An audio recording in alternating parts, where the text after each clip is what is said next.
त्यानंतरची बातमी आहे ठाण्यातून। ठाण्यातील खड्डे, वाहतूक कोंडी आणि विनाकारण दंडात्मक कारवाईमुळे आता ठाणेकर त्रस्त झालेत। वाहतूक कोंडी आणि विनाकारण दंडात्मक कारवाई विरोधात मनसेने आता ठाणे वाहतूक विभागाला धारेवर धरलाय।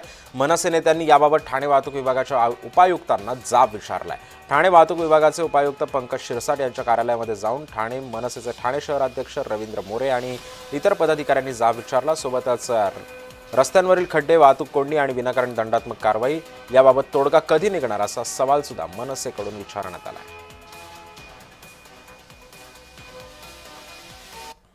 आज ठाण्यामध्ये मागच्या 10 वर्षांमध्ये तुम्ही मला नवीन आलेला एखादा ब्रिज दाखवा, बरोबर आहे। तुम्ही समृद्धी महामार्ग 5 वर्षात तयार केलात।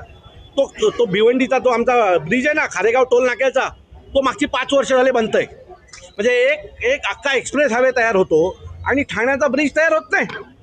तर जर हे सगळं पाहिलं तर ठाणेकरांना लुटण्याचं काम, फसवण्याचं काम या सरकारच्या माध्यमातून होत आहे। आणि मला असं वाटतं जर हे थांबलं नाही तर महाराष्ट्र नवनिर्माण सेना या सर्व ठाणेकरांना घेऊन एक लॉंग मार्च काढेल। जो ठाणेकर मग नंतर आम्हाला बोलू नका।